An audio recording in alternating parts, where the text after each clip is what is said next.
Minha filha me liga todas as noites exatamente à meia-noite e pergunta: "Você está sozinha?" Se eu digo que sim, ela desliga na hora. Se eu digo que não, ela insiste em saber quem está comigo. Ontem à noite, pela primeira vez, menti e disse que estava sozinha. Essa mentira salvou minha vida, mas custou algo muito mais precioso.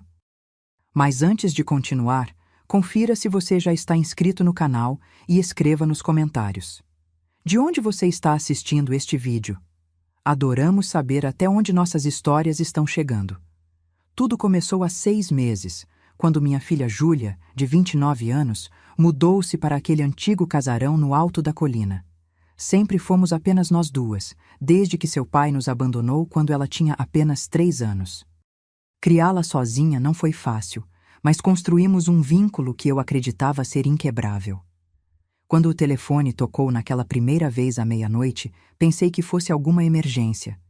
Júlia nunca ligava tão tarde. Atendi com o coração acelerado, já imaginando acidentes, assaltos ou algo pior. "Mãe, você está sozinha?" A pergunta soou estranha, quase mecânica. Seu tom não era o de sempre, aquela voz calorosa e levemente debochada que herdou de mim. Havia algo frio, distante. "Sim, filha." "Como sempre. Por quê? Aconteceu algo?" Ela desligou sem responder. Liguei de volta imediatamente, mas caiu na caixa postal. Tentei mais 3 vezes antes de mandar uma mensagem perguntando se estava tudo bem. Nenhuma resposta. Pensei em dirigir até sua casa, mas uma tempestade caía lá fora, e a estrada que leva ao alto da colina é perigosa mesmo em dias ensolarados. Decidi esperar até o amanhecer, embora não tenha conseguido pregar os olhos. Na manhã seguinte, dirigi até o casarão. Quando cheguei, Júlia parecia perfeitamente normal, preparando café na cozinha enorme daquela casa velha demais para uma pessoa só. Quando perguntei sobre a ligação, ela pareceu genuinamente confusa. "Não liguei para você ontem à noite, mãe. Deve ter sido engano." Mostrei a ela o histórico de chamadas no meu celular. Seu número estava lá, à meia-noite em ponto, com duração de 23 segundos. "Que estranho," ela disse, franzindo a testa. "Talvez eu tenha ligado dormindo. Ando tão cansada com a reforma desta casa que nem sei mais o que faço." Aceitei a explicação, mesmo com uma pontada de desconfiança. Júlia sempre foi uma péssima mentirosa. Seus olhos sempre desviavam para a direita quando tentava esconder algo, exatamente como estavam fazendo agora. Passou-se um dia, 2, 3. Na quarta noite, exatamente à meia-noite, o telefone tocou novamente. "Mãe, você está sozinha?" Desta vez, respondi que sim e perguntei por que ela estava ligando. Novamente, ela desligou sem responder. Na quinta noite, mesma coisa. E assim por todas as noites seguintes. Sempre à meia-noite, sempre a mesma pergunta, sempre desligando se eu dissesse que estava sozinha. Nas raras vezes em que eu não estava, como quando minha amiga Berenice dormiu em casa, Júlia insistia em saber quem estava comigo, com uma urgência quase desesperada. Tentei falar sobre isso pessoalmente, mas ela sempre negava ter feito as ligações. Cheguei a pedir que dormisse em minha casa para ver se as chamadas continuariam. Ela se recusou. "Não posso deixar a casa sozinha à noite, mãe. Tem muitos materiais de construção caros aqui. E a reforma está quase terminando." O casarão era uma herança inesperada de uma tia-avó que Júlia mal conheceu. Um presente estranho, considerando que havia outros parentes muito mais próximos. O testamento dizia apenas que a casa deveria ir para alguém que pudesse entender seus segredos. Júlia ficou obcecada pela propriedade desde o primeiro dia. Largou seu trabalho como professora, gastou todas as suas economias na reforma e se isolou de amigos e colegas. De mim também, em certa medida. Nossas conversas, antes longas e íntimas, tornaram-se superficiais. Ela evitava falar sobre a casa, embora fosse tudo em que estava trabalhando. Na sexta semana desse estranho ritual noturno, decidi instalar câmeras em minha casa. Queria capturar o momento exato em que o telefone tocava e poder mostrar a Júlia que não estava imaginando coisas. Talvez com uma prova concreta, ela parasse de negar. Foi então que notei algo que gelou meu sangue. Em todas as gravações, exatamente 1 minuto antes da ligação da meia-noite, as câmeras captavam uma interferência. A imagem ficava granulada, com linhas horizontais cortando a tela. E em 2 das gravações, consegui distinguir uma silhueta no canto da sala. Uma figura alta e magra demais para ser humana. Mostrei as imagens para meu vizinho Eduardo, que trabalha com segurança eletrônica. Ele examinou os vídeos com atenção e balançou a cabeça. Isso é só interferência eletromagnética, dona Helena. Acontece o tempo todo com esses sistemas mais baratos. Quanto à silhueta, provavelmente é só um bug de processamento de imagem. Mas eu sabia que havia algo mais. Na mesma semana, comecei a notar outras coisas estranhas. Objetos que mudavam de lugar durante a noite. O cheiro persistente de terra molhada em quartos que eu tinha acabado de limpar. E o mais perturbador, marcas de mãos pequenas, como de criança, na parede do corredor que leva ao meu quarto. Então, na noite passada, decidi mudar minha resposta. Quando o telefone tocou à meia-noite e a voz da minha filha perguntou se eu estava sozinha, respondi: "Não, querida, estou com a Berenice." Houve uma pausa longa, uma respiração pesada do outro lado da linha. "Quem é? Quem está aí com você, mãe?" "Já disse, é a Berenice. Dormirá aqui esta noite." "Posso falar com ela?" Meu coração acelerou. Berenice não estava realmente ali. Eu havia mentido por puro instinto, cansada daquele jogo estranho. "Ela está no banho agora." "Vou esperar", disse a voz, que agora já não parecia tanto com a da minha filha. Havia uma qualidade metálica nela, como se passasse por algum tipo de filtro. "Na verdade, estou muito cansada, Júlia. Conversamos amanhã." "Não desligue!" a voz gritou, tão alta que afastei o telefone do ouvido. Foi nesse momento que ouvi. No fundo da ligação, fraca, mas inconfundível, a voz da minha filha, a verdadeira, gritando: "Mãe, não estou sozinha. Tem alguém na casa comigo." Deixei o telefone cair. Meus dedos pareciam incapazes de segurá-lo. Alguém estava com minha filha. Alguém estava forçando-a a fazer aquelas ligações. E agora, porque eu havia mentido, esse alguém sabia que eu tinha descoberto o esquema. Peguei o telefone do chão com as mãos trêmulas e disquei o número da polícia. O oficial que atendeu ouviu minha história com óbvia incredulidade. Sua voz era paciente demais, daquele jeito que se fala com idosos confusos ou crianças assustadas. "Senhora, antes de enviarmos uma viatura, vamos tentar ligar para sua filha, ok? Pode ser que haja uma explicação simples." Eu queria gritar com ele, dizer que não havia explicação simples para o que acabara de ouvir, mas me contive. Forneci o número de Júlia e esperei. "Sua filha a atendeu, senhora. Diz que está perfeitamente bem, apenas trabalhando na reforma da casa. Ela parece um pouco preocupada com a senhora, na verdade. Ela está sendo coagida. Peça para falar com ela pessoalmente." "Já fizemos isso, senhora. Sua filha concordou em receber uma visita de rotina dos nossos oficiais amanhã de manhã. Sugiro que a senhora também descanse. Podemos mandar alguém até sua casa, se preferir." Desliguei, furiosa. Eles não entendiam. Ninguém entenderia até ver o que eu tinha visto, ouvir o que eu tinha ouvido. Peguei minhas chaves e dirigi até o casarão no alto da colina. A tempestade que ameaçava o céu há dias finalmente desabou em toda a sua fúria. Os limpadores de para-brisa mal davam conta de afastar a água, e por várias vezes pensei que acabaria na vala. Mas o medo pelo que poderia estar acontecendo com Júlia era maior que qualquer preocupação com minha própria segurança. Cheguei ao portão da propriedade e percebi algo estranho. Havia luzes acesas em todos os cômodos do casarão. Todas as janelas brilhavam na noite escura, como olhos abertos observando minha chegada. Em 6 meses de reforma, nunca tinha visto a casa tão iluminada. Estacionei e corri para a porta, encharcando-me no processo. Toquei a campainha, mas o som parecia ser engolido pela tempestade. Bati com força, chamando por Júlia. Nada. Tentei a maçaneta, esperando encontrá-la trancada, mas a porta se abriu facilmente. Um cheiro forte de terra úmida e mofo invadiu minhas narinas assim que entrei. Além da luz que vinha de todos os cômodos, a casa estava em absoluto silêncio. Júlia, sou eu, filha! Minha voz ecoou pelos corredores vazios. Caminhei lentamente pela sala de estar, notando que os móveis antigos que Júlia havia me mostrado com tanto orgulho semanas antes não estavam mais lá.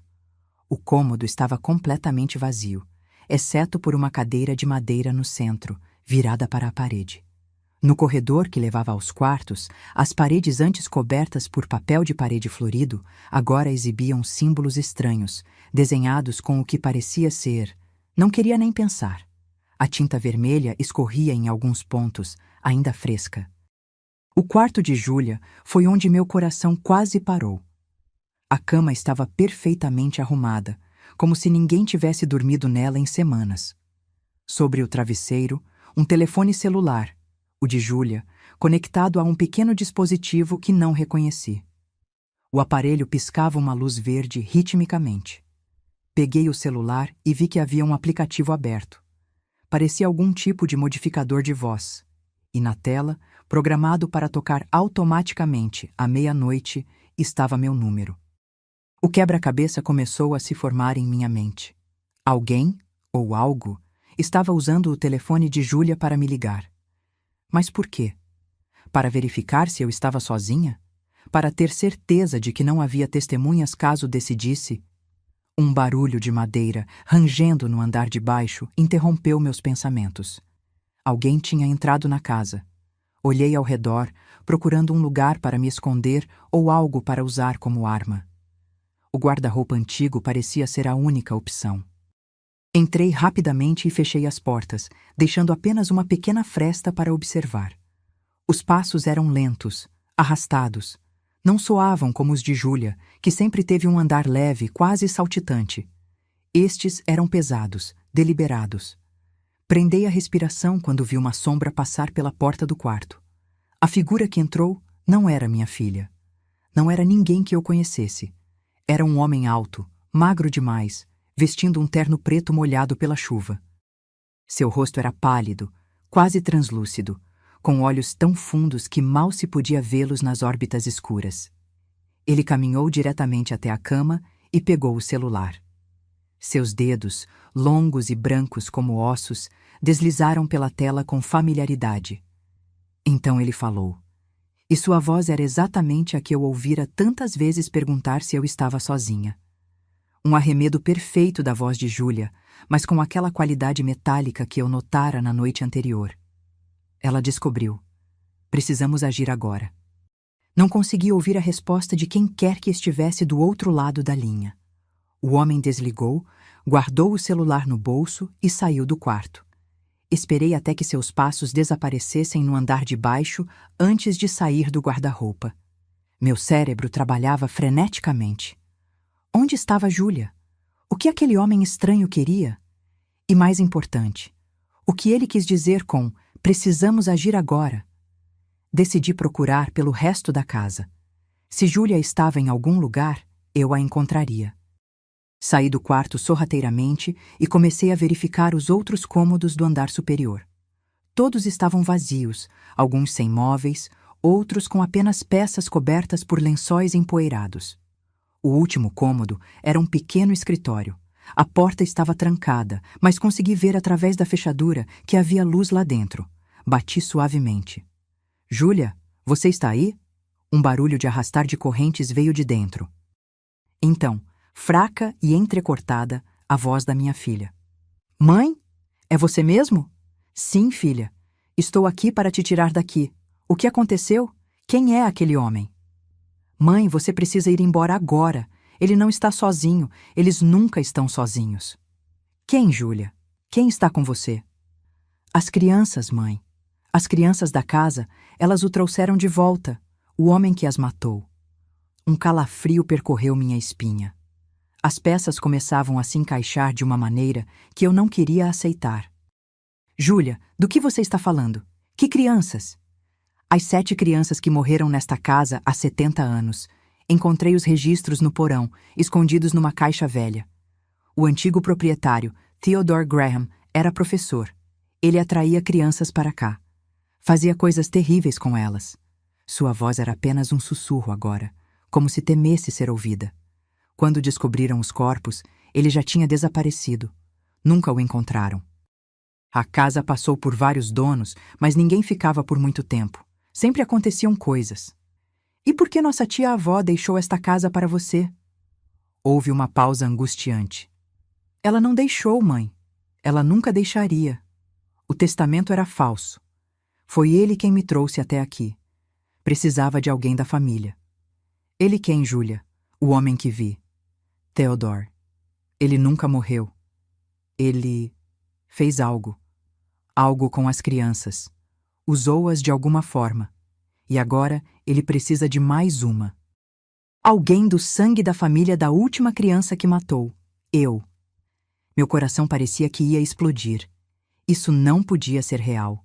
Era loucura, delírio, alguma psicose induzida por mofo tóxico ou estresse extremo. Filha, você precisa de ajuda. Vou tirar você daí e vamos direto para um hospital. Não é loucura, mãe. Por que acha que ele me fazia ligar toda noite? Era para ter certeza de que você estava sozinha. Eles estão preparando tudo. A cerimônia tem que acontecer quando uma tempestade estiver no auge. Precisa de você sozinha, sem testemunhas. 2 mortes. A última descendente da 7ª criança e sua mãe. A tempestade rugia lá fora. Relâmpagos iluminavam o corredor em flashes fantasmagóricos. O barulho de passos voltou, subindo a escada. Não era mais apenas um conjunto de passos. Eram vários, alguns leves como de crianças correndo. Ele está voltando, Julia sussurrou em pânico. Vá embora, mãe, corra! Eu não podia abandonar minha filha, não outra vez. Já tinha falhado com ela ao não acreditar que algo estava errado desde a primeira ligação estranha. Olhei ao redor, procurando algo para quebrar a fechadura. Uma estátua de bronze no corredor pareceu servir. O peso era considerável e precisei de toda a minha força para carregá-la. Quando a trouxe de volta à porta do escritório, os passos já estavam no corredor. Não havia mais tempo. Com toda a minha determinação, golpeei a fechadura. Um estalo metálico e a porta cedeu. Dentro, Julia estava acorrentada a uma cadeira, pálida e magra como nunca tinha visto. Seus olhos, normalmente vivazes, estavam opacos de medo. Ao me ver, um brilho de esperança surgiu neles. Mãe! Corri até ela e comecei a examinar as correntes. Eram antigas, enferrujadas, com símbolos gravados. Não havia cadeado visível, apenas links que pareciam fundidos uns aos outros. Como abro isso? Não abre, disse uma voz atrás de mim. A mesma voz que imitara minha filha por telefone, mas agora em seu tom natural, profundo, frio, antigo demais para o corpo que o abrigava. Virei-me devagar. O homem de terno preto estava na porta, e atrás dele, no corredor escuro, 7 pequenas silhuetas. Crianças, todas elas, com olhos vazios e pele cinzenta. Você não deveria estar aqui, disse o homem. Ainda não é sua hora. Era para ser apenas sua filha hoje. Posicionei-me entre ele e Julia. Minhas pernas tremiam, mas minha voz saiu surpreendentemente firme. Você não vai tocar nela? O homem, Theodore, presumo, sorriu. Seus dentes eram brancos demais, afiados demais. Você mentiu ontem à noite. Disse que não estava sozinha. Isso atrasou nossos planos. Mas agora tudo está certo. 2 pelo preço de uma. As crianças começaram a entrar no quarto, movendo-se em semicírculo ao nosso redor. Seus passos não faziam som algum. Seus olhos não piscavam. Elas não são mais crianças, disse Julia atrás de mim, sua voz embargada. São apenas cascas. Ele usa os corpos. É assim que permaneceu vivo por tanto tempo. O homem deu um passo à frente e as crianças o imitaram, fechando o círculo. 70 anos é tempo suficiente para aprender muitas coisas. Segredos que a maioria das pessoas prefere não conhecer. O poder que existe na inocência roubada, na dor pura. Ele estendeu uma mão para mim e eu vi que seus dedos terminavam não em unhas, mas em pequenas lâminas escurecidas. Não lute. Torne-se parte de algo maior. Sua filha foi escolhida. Você é apenas um bônus. Eu tinha que fazer alguma coisa. Qualquer coisa. Meus olhos percorreram o quarto freneticamente, buscando uma arma, uma saída, qualquer coisa que pudesse nos salvar. Foi então que vi, atrás da cadeira onde Júlia estava presa, uma velha lareira. E acima dela, fixada na parede, uma cruz de ferro. Uma ideia desesperada cruzou minha mente. Se este homem, esta coisa, tinha permanecido vivo através de algum ritual obscuro, então talvez os símbolos tradicionais de proteção pudessem ter algum efeito. Júlia, sussurrei. Quando eu disser agora, balance sua cadeira para trás com toda a força. O que você vai... Agora!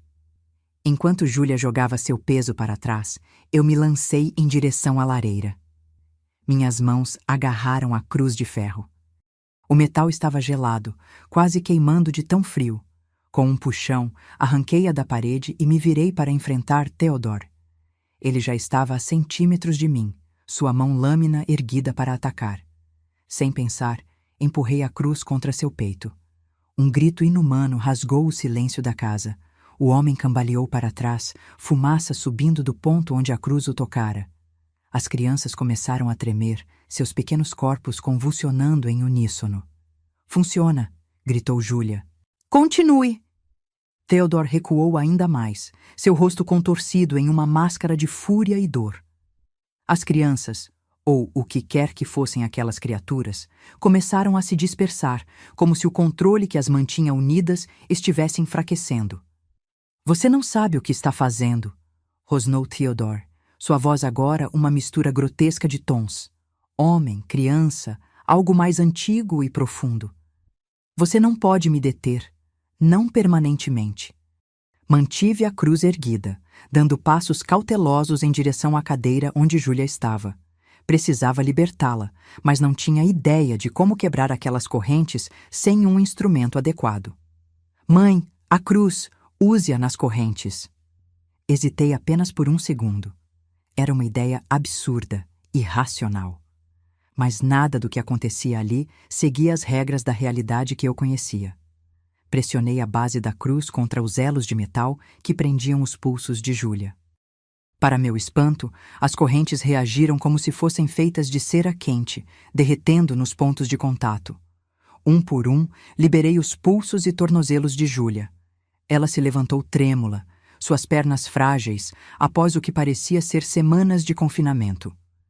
Theodore observava, seus olhos agora completamente negros, sem íris ou esclera. As crianças tinham desaparecido no corredor, mas seus sussurros frenéticos ainda podiam ser ouvidos, como um enxame distante. Vocês não podem sair, disse ele com uma calma terrível. A casa não deixará. Como para confirmar suas palavras, todas as portas do corredor bateram simultaneamente.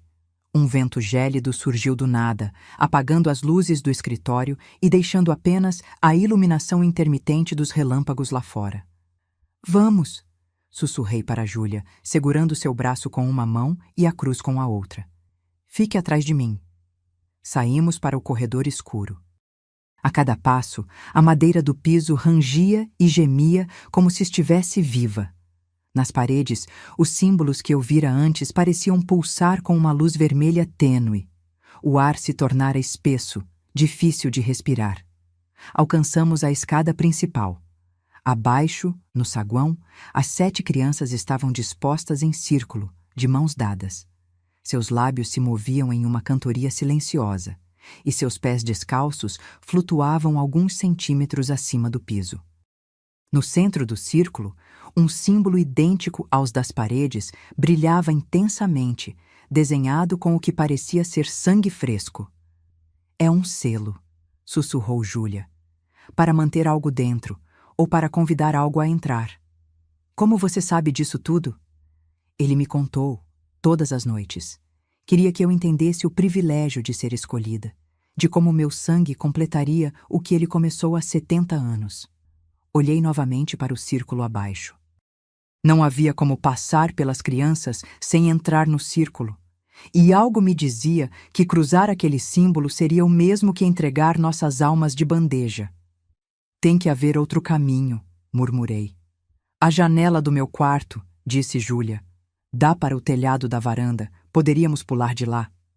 Voltamos pelo corredor, movendo-nos o mais silenciosamente possível. Theodore tinha desaparecido, mas eu podia sentir sua presença em algum lugar da casa, como uma sombra que se esgueira pelos cantos da visão. O quarto de Júlia estava diferente de quando eu o vira minutos antes. As paredes, antes de um azul suave, agora estavam cobertas por um papel de parede amarelado e descascado, com desenhos de crianças brincando em um padrão hipnótico. A cama tinha desaparecido, substituída por 7 pequenos colchões no chão, dispostos em círculo. Não era assim, disse Júlia, sua voz trêmula. Ele está mudando a casa. Ou talvez esteja mostrando como ela realmente é. A janela, pelo menos, ainda estava lá. Corri até ela e tentei abri-la, mas estava selada, como se tivesse sido pintada e fechada décadas atrás. Não há saída, disse a voz de Theodore, agora vindo de todos os lugares e de lugar nenhum. Nunca houve. Ele apareceu no batente da porta, seu terno preto agora transformado em um traje antiquado, como de um professor do início do século XX. Seu rosto estava mais cadavérico, a pele quase transparente sobre o crânio. Mas seus olhos, aqueles poços de escuridão absoluta, permaneciam iguais. 70 anos, ele disse, dando um passo para dentro do quarto. 70 anos coletando, esperando, preparando. 6 famílias, 6 crianças. Você, Júlia, é a 7ª, a última, a que completará o ciclo. Júlia agarrou meu braço com força. As outras crianças, eram todas relacionadas? Todas da mesma família? Theodore sorriu, revelando dentes que pareciam ter sido afiados com uma lima. Primas distantes. Descendentes dos 7 fundadores desta cidade. 7 famílias que se uniram para me expulsar, para me impedir de completar minha grande obra. Eles pensaram que tinham vencido quando me enforcaram naquele carvalho. Ele apontou para a janela e, por um momento, a vista mudou. Em vez do quintal da casa, vimos um grande carvalho sob a luz da lua e um corpo balançando de um de seus galhos, silhuetado contra o céu noturno. Mas eu já havia feito um pacto. O que está além ouviu meu chamado. E me deu tempo. Todo o tempo que eu precisava para minha vingança. As 7 crianças apareceram atrás dele, seus olhos agora emitindo uma luz vermelha fraca. Seus corpos pareciam mais deteriorados, com a pele cinzenta começando a se desprender em lugares, revelando uma escuridão pulsante por baixo. Pressionei Júlia contra a parede, mantendo a cruz entre nós e Theodore. Ele parou a alguns passos de distância, observando o símbolo com um desprezo divertido. Isso não vai te proteger para sempre. A fé que torna esses símbolos poderosos está morrendo há décadas. Logo, será apenas um pedaço de metal. Como para comprovar suas palavras, deu mais um passo à frente. Notei com horror que a cruz em minha mão parecia mais leve, menos substancial. E Theodore, embora ainda mantivesse distância, não demonstrava o mesmo medo de antes. Precisamos de mais tempo, sussurrei para Júlia. Algo que o detenha até o amanhecer. Amanhecer? Respondeu ela. Por quê? Criaturas como ele sempre perdem poder com a luz do dia. É assim em todas as histórias. Mas isso não é uma história, mãe. É real. Olhei ao redor, procurando algo, qualquer coisa que pudesse nos ajudar. E então notei. Enquanto Theodore e as crianças avançavam, os símbolos nas paredes pulsavam mais intensamente.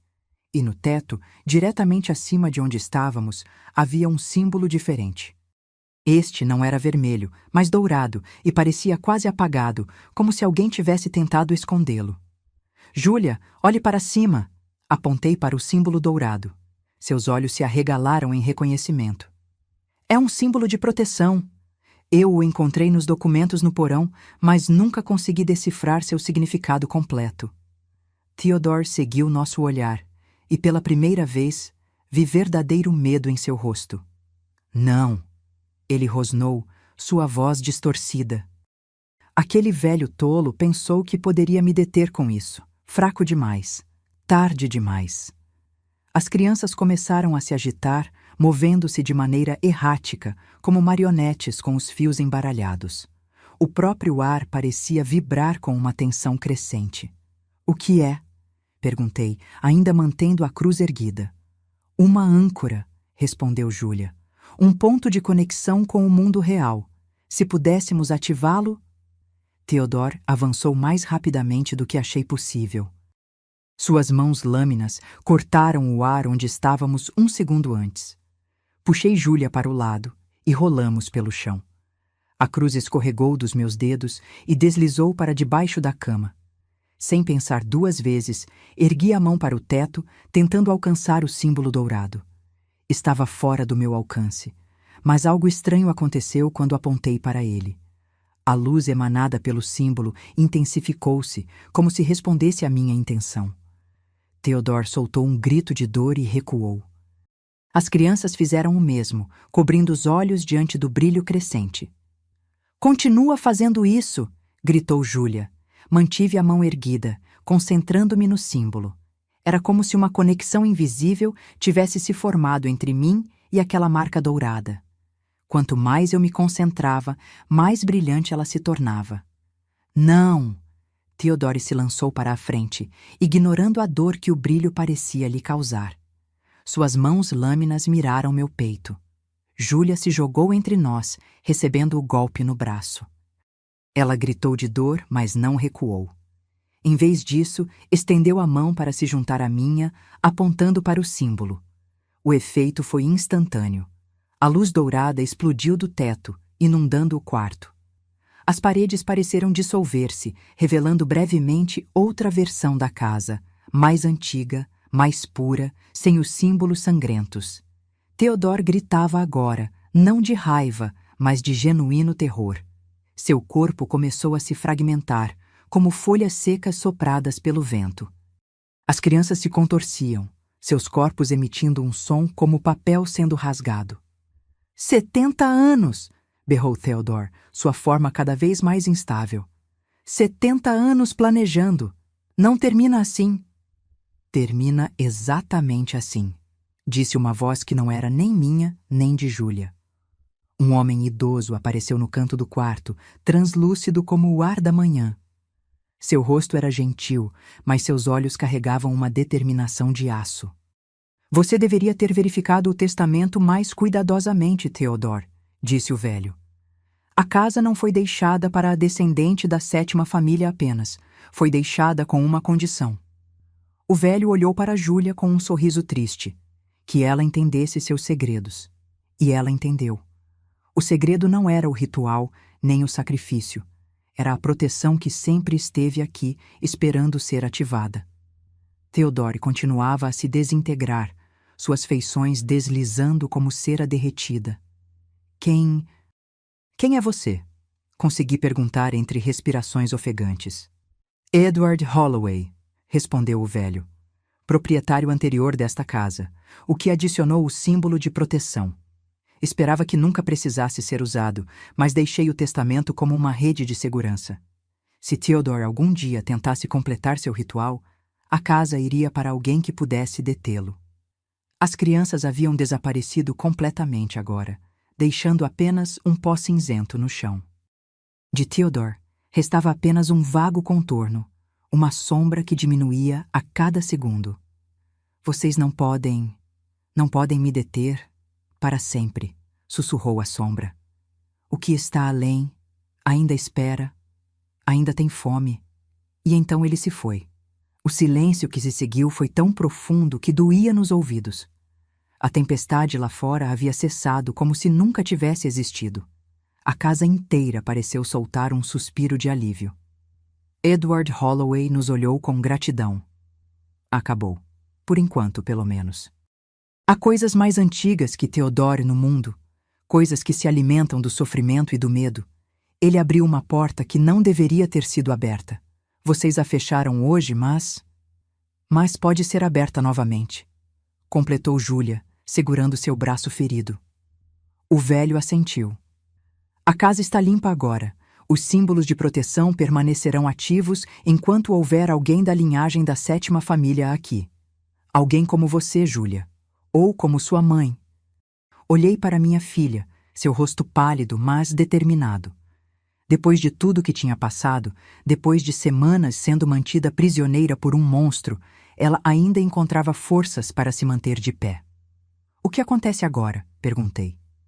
Isso depende de vocês, disse Edward, sua forma começando a desvanecer. A casa é de vocês. Sua responsabilidade agora. Protejam-na ou destruam-na, se tiverem coragem. Com essas palavras, ele desapareceu completamente. Júlia e eu permanecemos lado a lado, exaustas, feridas, mas vivas. Pela janela, os primeiros raios do sol nascente começavam a atingir o céu de rosa e dourado. Vamos para casa, filha, eu disse, passando o braço ao redor de seus ombros.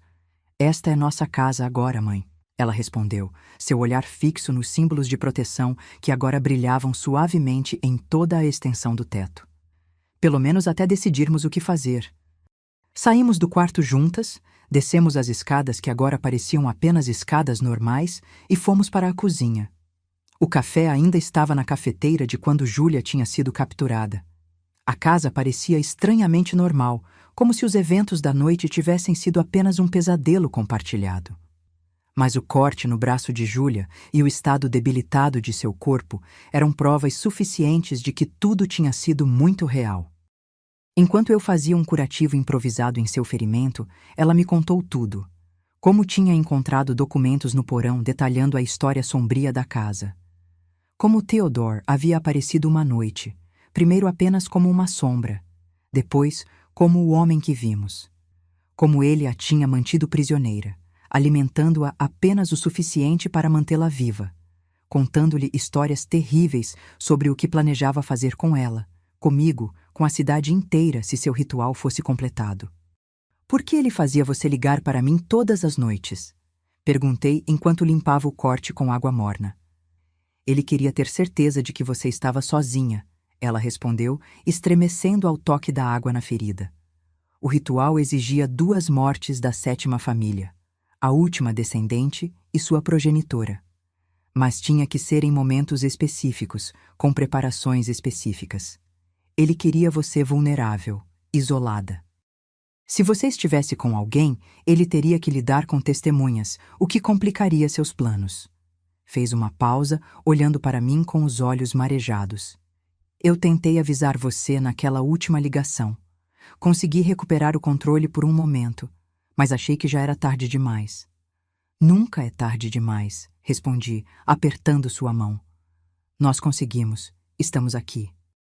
Quando o sol nasceu completamente, iluminando a cozinha com uma luz dourada, senti como se um peso tivesse sido removido dos meus ombros. Theodore tinha desaparecido. As crianças, o que quer que fossem aquelas coisas, também. Pela primeira vez em meses, pude respirar sem sentir aquele nó de preocupação constante no peito. Mas uma pergunta ainda pairava entre nós, não formulada, mas presente em nossos olhares. O que faríamos com a casa? Com a responsabilidade que Edward Holloway tinha nos deixado? Júlia foi a primeira a verbalizá-la. Não podemos simplesmente ir embora e deixar a casa aqui, podemos? E se outra pessoa comprar?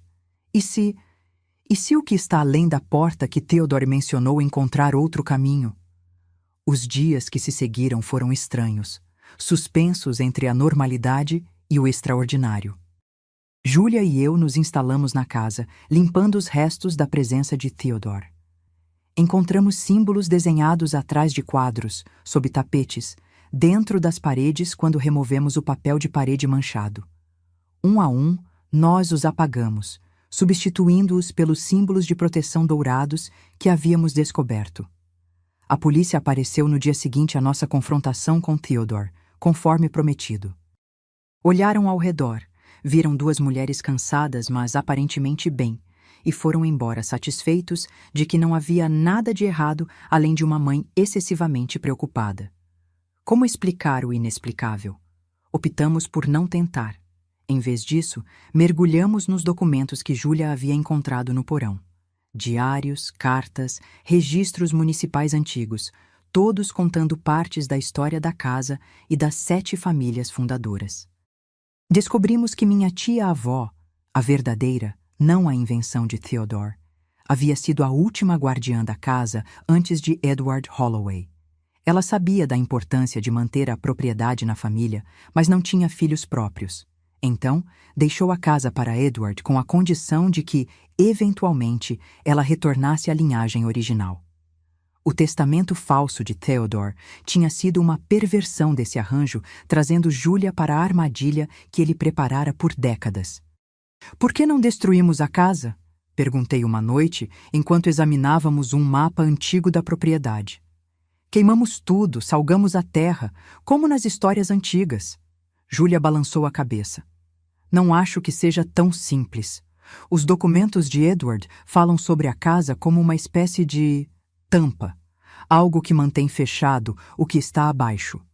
Abaixo? No porão? Mais fundo, muito mais fundo». Ela me mostrou um desenho que tinha encontrado escondido em um compartimento secreto na biblioteca. Mostrava a planta da casa, mas com camadas abaixo, um porão que conhecíamos, um subporão que desconhecíamos e, mais abaixo ainda, uma caverna natural. E no centro dessa caverna, um círculo com os mesmos símbolos que havíamos visto nas paredes durante a noite da tempestade. «Uma porta», murmurou Julia. «Ou talvez um portal». Os diários de Edward sugerem que Theodore não estava invocando nada novo. Estava tentando liberar algo que já estava aqui, algo muito mais antigo que a própria casa. Um calafrio percorreu minha espinha ao lembrar das últimas palavras de Theodore. «O que está além ainda tem fome». «Então não podemos simplesmente ir embora», concluí. «Não, alguém da 7ª família precisa permanecer como guardião. Os símbolos de proteção só funcionam completamente na presença de sangue da linhagem original».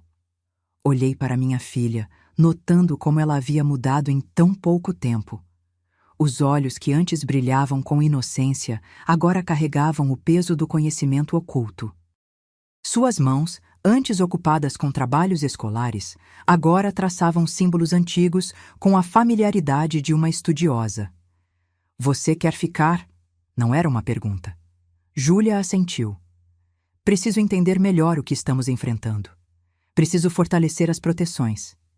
E, de alguma forma, me sinto responsável pelas crianças. As verdadeiras, não aquelas coisas que Theodore transformou. Elas merecem paz». Passei a mão em seu cabelo, como fazia quando ela era pequena. «Então ficaremos juntas. Eu não vou te abandonar de novo». Nas semanas seguintes, transformamos o casarão. Onde antes havia símbolos obscuros, agora brilhavam marcas de proteção. Onde havia escuridão e mofo, trouxemos luz e ar fresco. A casa parecia respirar conosco, como se também estivesse se recuperando de um longo pesadelo. Descobrimos mais sobre Edward Holloway, o homem que aparecera na noite da tempestade. Ele não era apenas o antigo proprietário, mas um ocultista respeitado que dedicara sua vida a estudar e conter forças que a maioria das pessoas preferia fingir que não existiam. A casa tinha sido sua linha de frente, sua fortaleza contra o que ele chamava simplesmente de o abismo. Um dia, enquanto organizava a biblioteca, encontrei um pacote selado endereçado a quem vier depois. Dentro, havia uma carta escrita à mão e uma chave antiga. A carta era de Edward, escrita semanas antes de sua morte. Para o próximo guardião, se você está lendo isso, então Theodore conseguiu o que queria, pelo menos parcialmente. Ele trouxe alguém da 7ª família para a casa. Espero que você tenha sobrevivido ao encontro com ele e que tenha descoberto os símbolos de proteção a tempo. A chave incluída neste pacote abre uma sala secreta atrás da lareira na biblioteca. Lá, você encontrará meus diários completos e tudo o que aprendi sobre o abismo e seus servos, como Theodore. O que você precisa entender é que esta casa não é apenas uma construção. É um selo. Foi construída pelos 7 fundadores da cidade diretamente sobre uma fissura na realidade. Um ponto onde a membrana entre nosso mundo e o abismo é perigosamente fina. Theodore descobriu isso há mais de 70 anos e, na sua ganância por poder, tentou abrir um caminho permanente. Os fundadores o detiveram, mas não antes que ele sacrificasse 6 crianças, uma de cada família, em um ritual pervertido. A 7ª criança escapou, e com ela a chance de Theodore completar seu trabalho. Essa criança era sua antepassada direta, parte da linhagem que agora culmina em você. O que Theodore não entendeu é que as 7 famílias não construíram a casa para conter o abismo por acaso. Elas o fizeram porque seu sangue, o sangue dos primeiros colonos que vieram para esta terra, carrega uma proteção natural, uma resistência às influências do além. Enquanto alguém da linhagem original habitar esta casa, a fissura permanecerá selada. Se a casa for destruída ou abandonada, a proteção se enfraquecerá até desaparecer completamente. Theodore foi apenas um servo, um peão. A verdadeira ameaça é o que ele servia, uma entidade tão antiga e incompreensível que não possui nome em qualquer língua humana. Agora, cabe a você continuar o trabalho que os fundadores começaram. Fortaleça os selos, aprenda os rituais de proteção. E, acima de tudo, nunca deixe a casa sozinha durante a lua nova. É quando a fissura está mais vulnerável. Você não pediu por esta responsabilidade, assim como eu não pedi. Mas agora ela é sua. Com respeito e esperança, Edward Holloway. Mostrei a carta para Julia, observando seu rosto enquanto ela absorvia as palavras. Quando terminou de ler, seus olhos encontraram os meus, cheios de uma determinação que reconheci imediatamente. A mesma determinação que me mantivera forte durante todos aqueles anos, criando-a sozinha. Vamos encontrar essa sala secreta, disse ela simplesmente.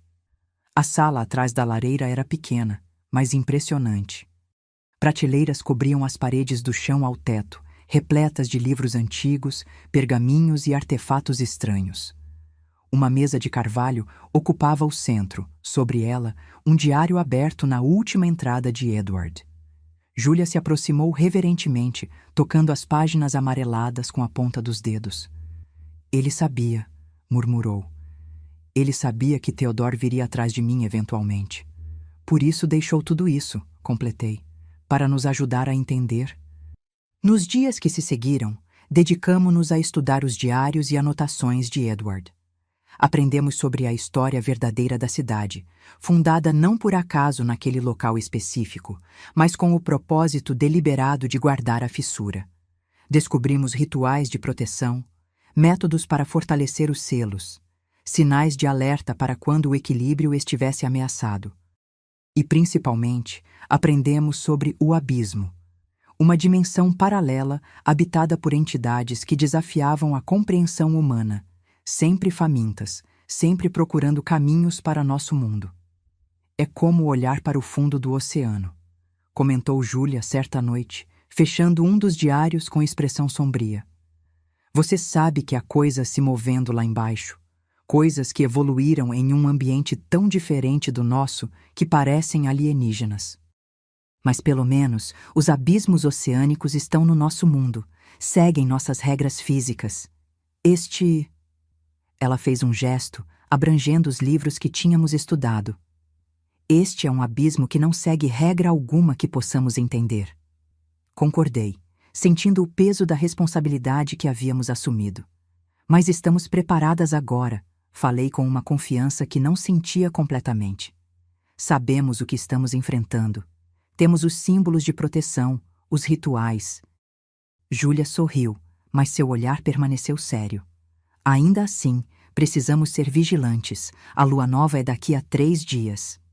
A primeira lua nova após nossa descoberta foi a mais aterrorizante. Segundo os diários de Edward, era quando a fissura ficava mais instável, quando a barreira entre nosso mundo e o abismo ficava mais fina. Preparamo-nos meticulosamente. Traçamos símbolos de proteção em todas as entradas e janelas da casa.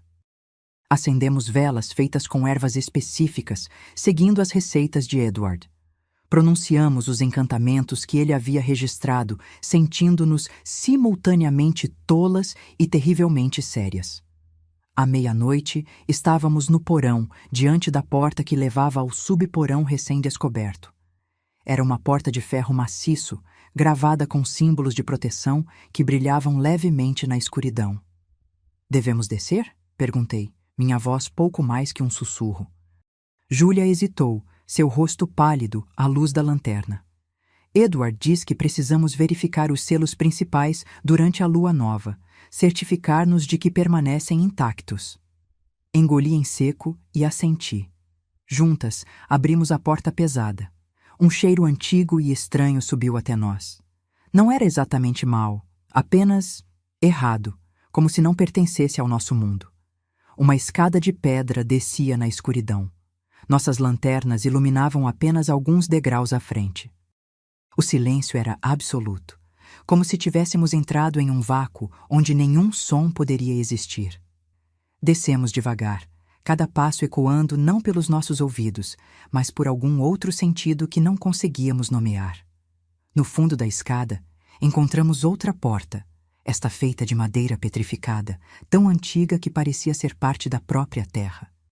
Nesta porta, os símbolos não eram gravados, mas formados pelo próprio padrão da madeira, como se a árvore que a originara tivesse crescido com essas marcas. "O primeiro selo", disse Júlia, consultando o pequeno caderno onde havíamos copiado as instruções mais importantes de Edward.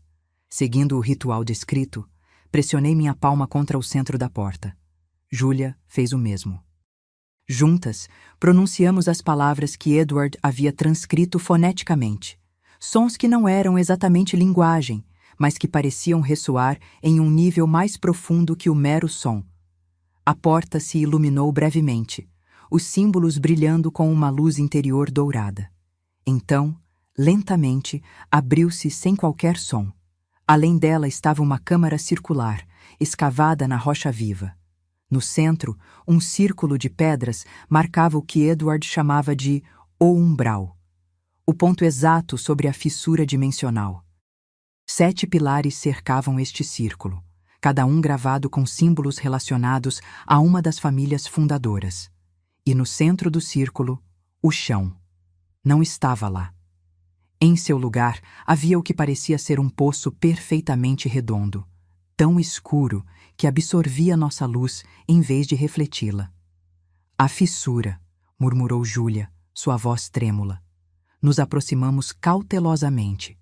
De acordo com o diário, precisávamos verificar se os símbolos nos pilares estavam intactos e renovar o selo principal no umbral. Foi quando ouvimos um som que não era bem um som, mais como uma vibração que sentíamos dentro de nossos crânios. Um sussurro que não utilizava ar para se propagar. "Liberte-nos." Júlia agarrou meu braço, seus olhos arregalados. "Você ouviu?" Assenti, incapaz de falar.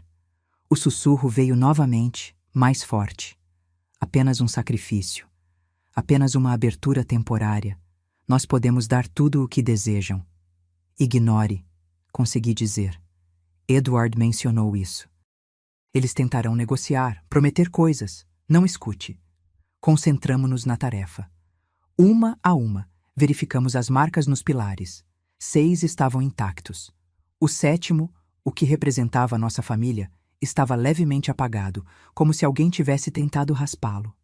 "Theodore", disse Júlia. "Ele tentou remover nossa proteção." Seguindo as instruções, pressionei minha mão sobre o símbolo danificado. Júlia fez o mesmo. Juntas, repetimos as palavras do ritual de renovação. O símbolo brilhou sob nossos dedos, restaurando-se lentamente até estar tão nítido quanto os demais. Os sussurros aumentaram, agora em um frenesi de vozes sobrepostas. Promessas, ameaças, súplicas, todas misturadas em uma cacofonia que ameaçava sobrecarregar nossos sentidos. E então, algo começou a emergir da escuridão do poço. Não era sólido, nem líquido ou gasoso. Era como ver a própria ausência de matéria tomando forma. Tentáculos de escuridão absoluta se estenderam para cima, tateando o ar como se procurassem algo, ou alguém. O selo central! Gritei. Rápido! Corremos para o umbral. Os tentáculos de vazio se moveram em nossa direção, mais rápidos do que deveriam ser capazes. Um deles quase tocou o tornozelo de Júlia, que saltou para longe no último instante. Posicionamo-nos de cada lado do poço e, juntas, derramamos o conteúdo dos frascos que havíamos trazido. Uma mistura de ervas, sais e nosso próprio sangue, preparada de acordo com a receita de Edward. A mistura caiu na escuridão e, por um momento, nada aconteceu. Os tentáculos continuaram seu avanço cada vez mais próximos.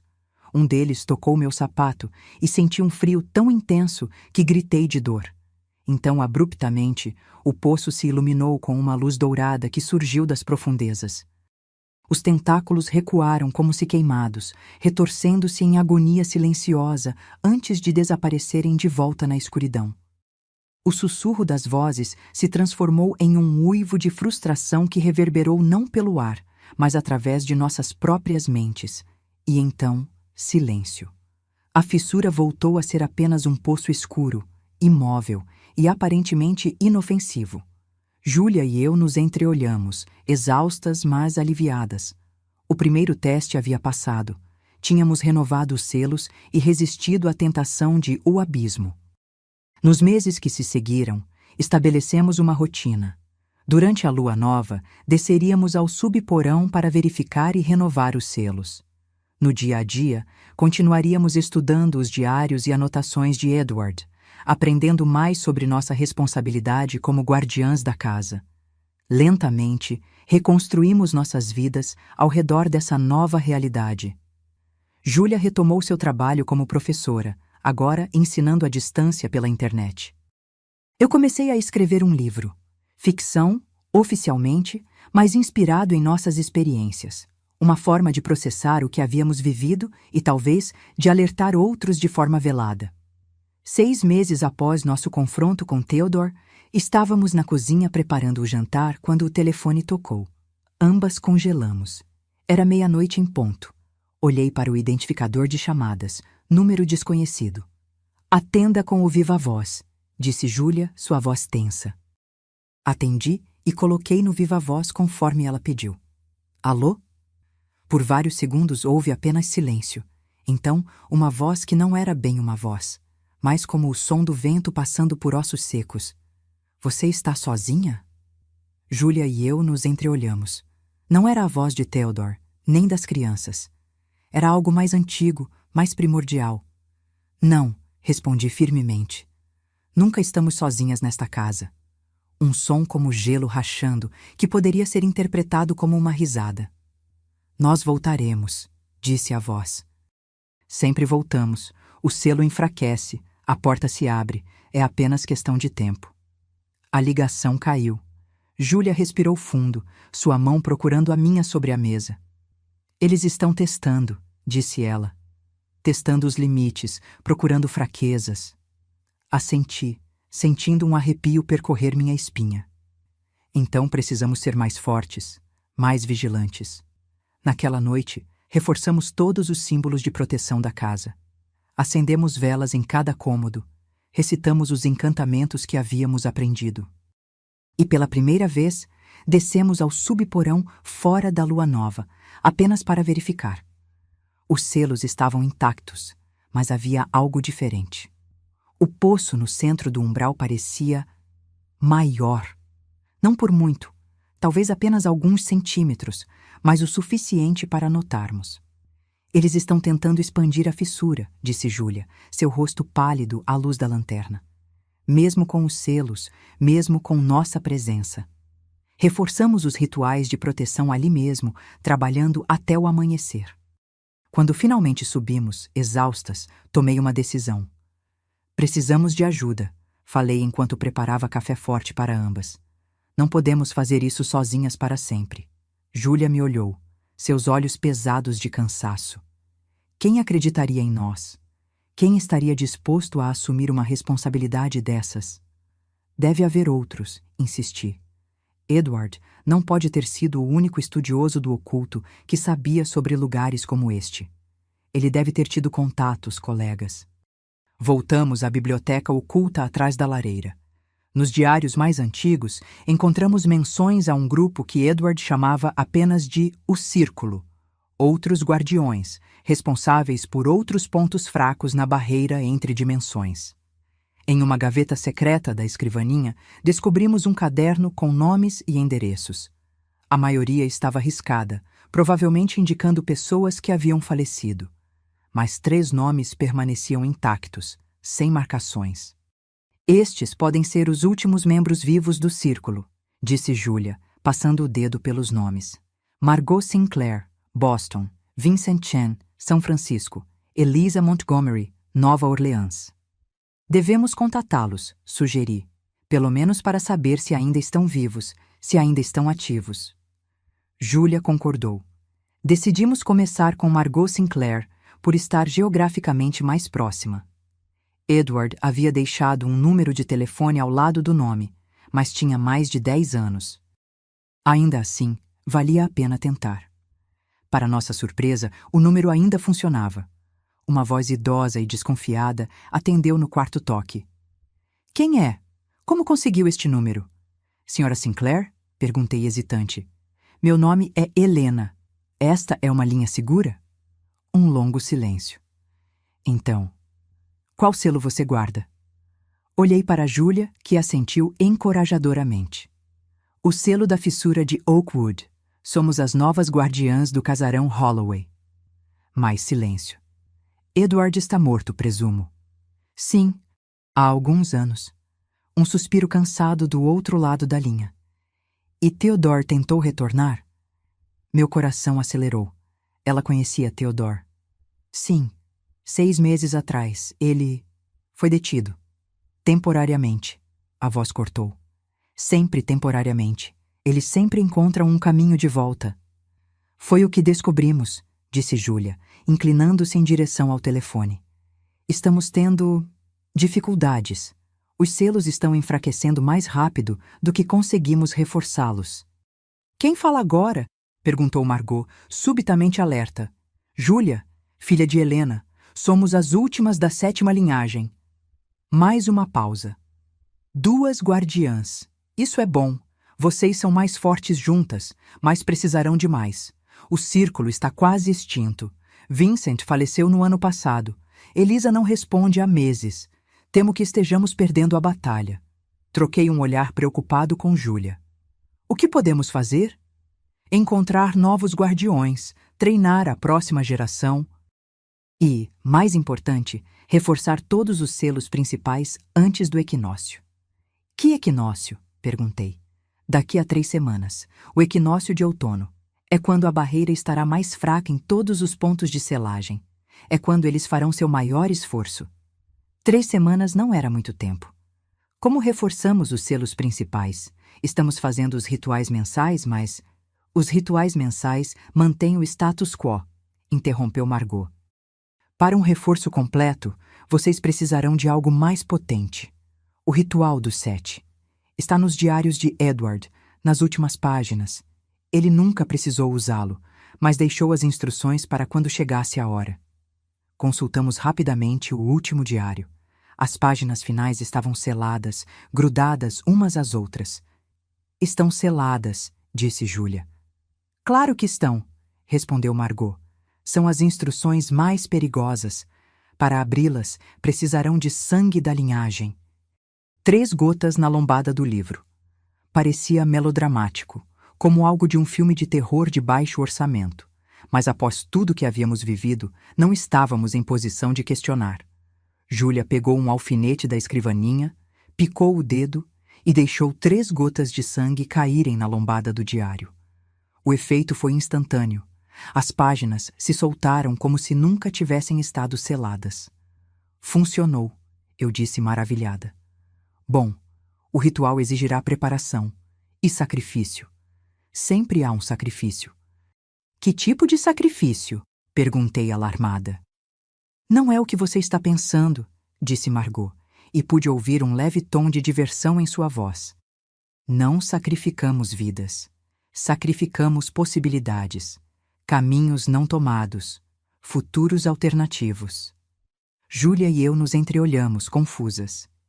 Leiam as instruções, continuou Margot. Entendam o que está sendo pedido. Depois me liguem e discutiremos os próximos passos. Vocês não estão sozinhas nesta luta. Poucos, mas ainda existimos. Após desligar, mergulhamos nas páginas recém-reveladas do diário.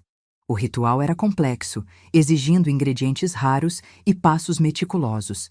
Mas o mais perturbador era o sacrifício de possibilidades que Margot mencionara. Segundo Edward, para reforçar completamente os selos, o guardião deveria sacrificar sua conexão com o mundo exterior. Não literalmente. Não era necessário morrer ou se isolar completamente. Mas era preciso abrir mão de algo profundamente desejado, alguma possibilidade que nunca mais poderia ser realizada. Um preço a ser pago, escreveu Edward. Para manter o abismo selado, devemos renunciar a uma parte de nós mesmos. Nossos ancestrais entendiam isso. Nós esquecemos, acreditamos que podemos ter tudo sem custo algum. Mas o universo sempre exige equilíbrio. Fechei o diário, minha mente turbilhonando. O que exatamente isso significa? Perguntei. Que tipo de possibilidade precisamos sacrificar? Júlia parecia igualmente perturbada. Não sei, mas acho que saberemos quando chegar a hora.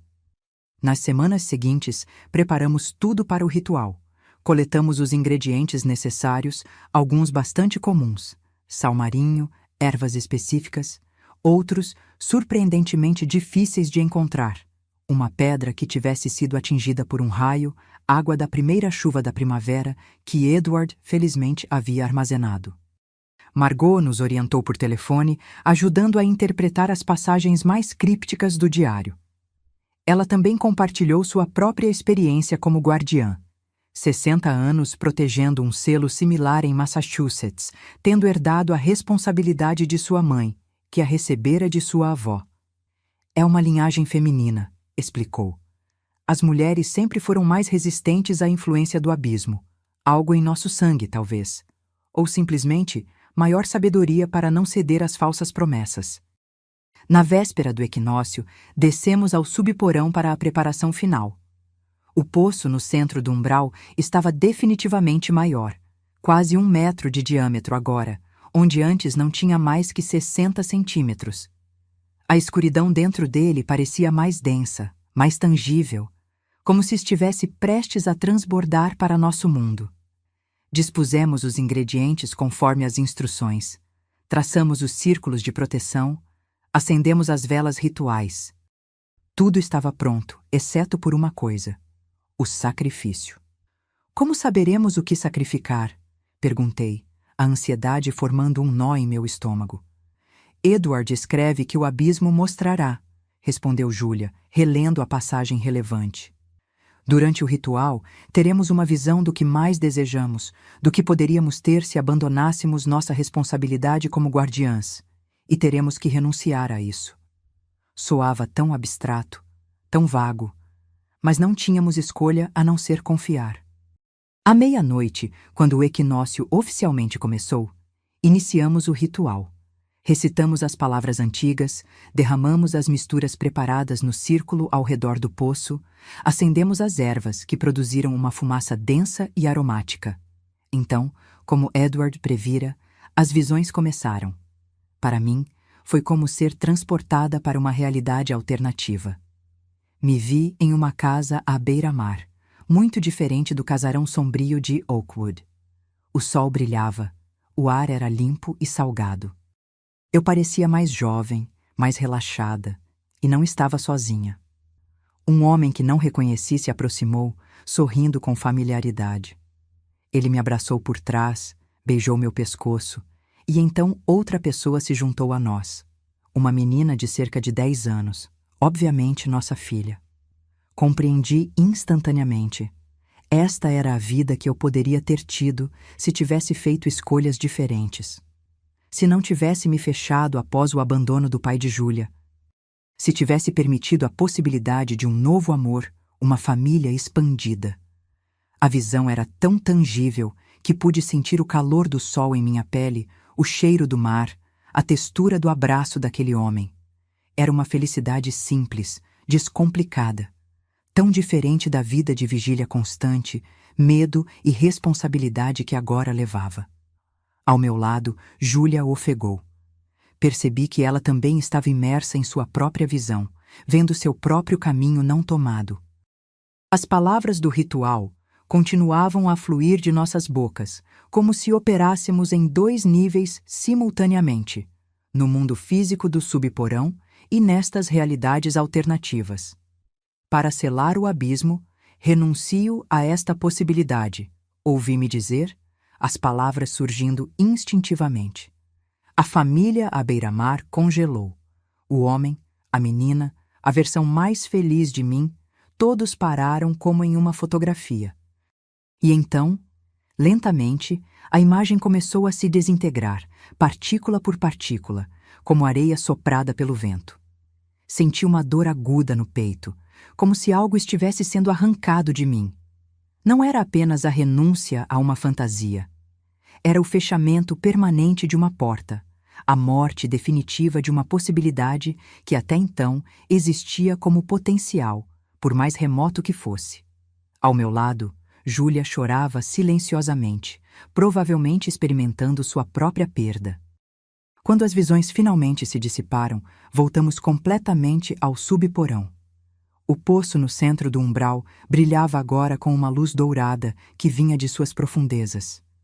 Os símbolos nos 7 pilares pulsavam em uníssono, mais vívidos do que nunca. E o poço? O poço estava encolhendo. A fissura dimensional diminuía visivelmente, fechando-se até retornar ao seu tamanho original. De algum lugar nas profundezas, ouvimos um uivo de frustração. Milhares de vozes gritando em raiva impotente. O abismo havia sido contido, pelo menos por enquanto. Júlia e eu nos abraçamos, exaustas e emocionalmente drenadas, mas vitoriosas.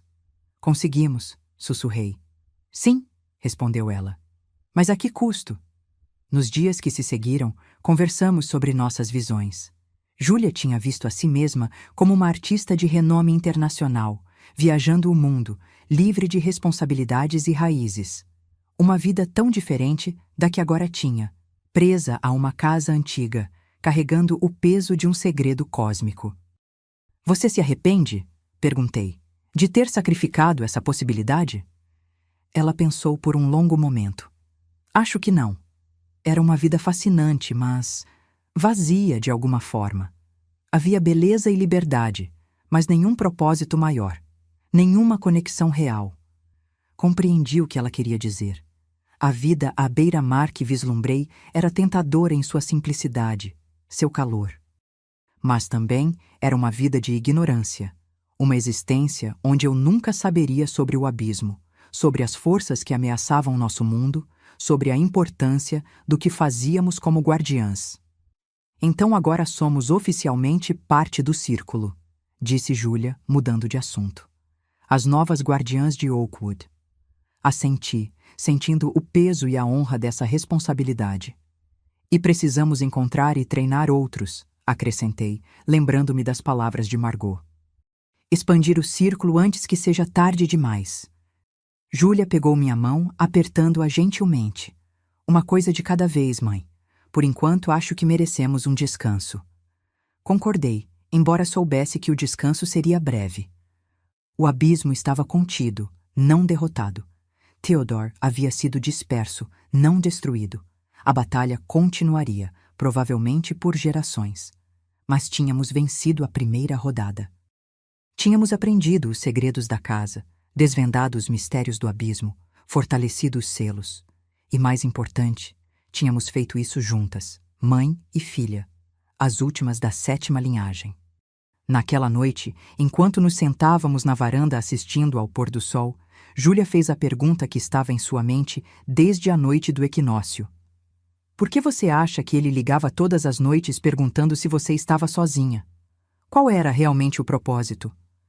Refleti sobre a pergunta, revivendo mentalmente aquelas estranhas ligações que haviam começado tudo.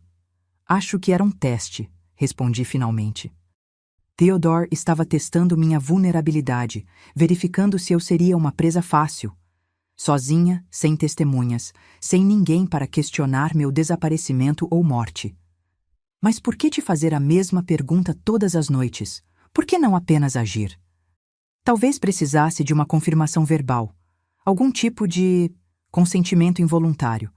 Os diários de Edward mencionam que entidades como Theodore operam por regras estranhas. Não podem simplesmente tomar o que querem. Precisam ser convidadas, mesmo que indiretamente. Júlia assentiu lentamente. E quando você finalmente mentiu, dizendo que não estava sozinha? Quebrei o padrão, completei. Invalidei o ritual que ele estava construindo. Foi o suficiente para me dar tempo de chegar até você. Ficamos em silêncio por um momento, contemplando a sorte que tivemos. Se eu tivesse continuado a dizer a verdade, se não tivesse seguido aquele impulso inexplicável de mentir naquela noite específica, quem sabe o que teria acontecido? Mãe, disse Júlia suavemente, você realmente acha que podemos fazer isso? Ser guardiãs? Continuar esta luta por... quanto tempo? Anos? Décadas? Olhei para minha filha, esta jovem mulher que havia enfrentado o inimaginável e emergido mais forte. Vi nela a mesma determinação que sempre foi minha própria força, a mesma coragem que me permitiu criá-la sozinha em um mundo frequentemente hostil. Sim, respondi com sinceridade. Acho que podemos. Não será fácil. Haverá noites em que o medo nos consumirá, dias em que questionaremos nossa sanidade. Mas temos uma vantagem que Theodore e o abismo nunca terão. Qual? Apertei sua mão. Temos uma a outra. Nunca estamos verdadeiramente sozinhas. À meia-noite, como se para testar nossa determinação, o telefone tocou. Júlia e eu nos entreolhamos, reconhecendo a hora exata. Atendi no viva voz, sem hesitação. Você está sozinha? Perguntou a voz, a mesma voz antiga e seca da última vez. Não, respondi firmemente, segurando a mão de Júlia. Nunca estamos sozinhas. Um silêncio longo e carregado. Então, nós voltaremos. Estaremos esperando, respondi antes que a ligação caísse. Porque esta era nossa vida agora. Guardiãs da fissura, protetoras do selo, sempre vigilantes, sempre prontas. E nunca, jamais sozinhas. Agora, se você gostou dessa história, clica em se inscrever. E me diz nos comentários qual parte te deixou de queixo caído. Ah, e não esqueça de se tornar membro para ter acesso a vídeos exclusivos que não posto aqui. Te espero lá.